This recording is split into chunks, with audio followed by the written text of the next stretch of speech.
India batsman Virat Kohli ಈಗ ವಿಶ್ವ ಕ್ರಿಕೆಟ್ಗೆ ಕಿಂಗ್ ಆಗಿದ್ದಾರೆ. ಅಸಾಧ್ಯ ಅಂದುದನ್ನೆಲ್ಲ ಸಾಧಿಸಿ ತೋರಿಸಿ ದಾಖಲೆಗಳನ್ನ ಕಬ್ಜಾ ಮಾಡಿ ಕ್ರಿಕೆಟ್ ಲೋಕದ ಮಹಾರಾಜನ ಸ್ಥಾನ ಅಲಂಕರಿಸಿದ್ದಾರೆ.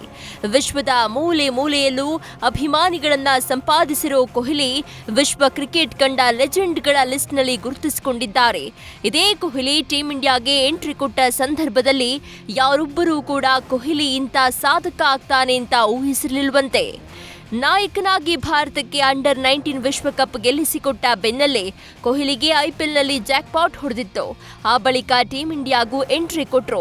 ಚಿಕ್ಕ ವಯಸ್ಸಿಗೆ ಸಿಕ್ಕ ಅಮೋಘ ಯಶಸ್ಸಿನಿಂದ ಕೊಹ್ಲಿ ತಲೆನೇ ನಿಲ್ತಾ ಇರಲಿಲ್ವಂತೆ. ಸಕ್ಸಸ್ನ ಅಮಲಿನಲ್ಲಿದ್ದ ಕೊಹ್ಲಿಯನ್ನ ಟೀಂ ಇಂಡಿಯಾದಲ್ಲಿ ಅಂದು ನೋಡಿದ್ದ ಯಾರೂ ಬದಲಾಗ್ತಾನೆ ಅನ್ನೋ ನಿರೀಕ್ಷೆಯನ್ನೇ ಮಾಡಿರಲಿಲ್ವಂತೆ. ಅಂತ ಆಗಲೇ ತಂಡದಲ್ಲಿದ್ದ ಹರ್ಭಜನ್ ಸಿಂಗ್ ಹೇಳ್ಕೊಂಡಿದ್ದಾರೆ. ಜೊತೆಗೆ ಆಗ ತಂಡದಲ್ಲಿ ಎಲ್ಲರೂ ನನ್ನ ಕಂಟ್ರೋಲ್ ಮಾಡೋದು ತುಂಬಾ ಇಷ್ಟ ಅಂತಿದ್ರು.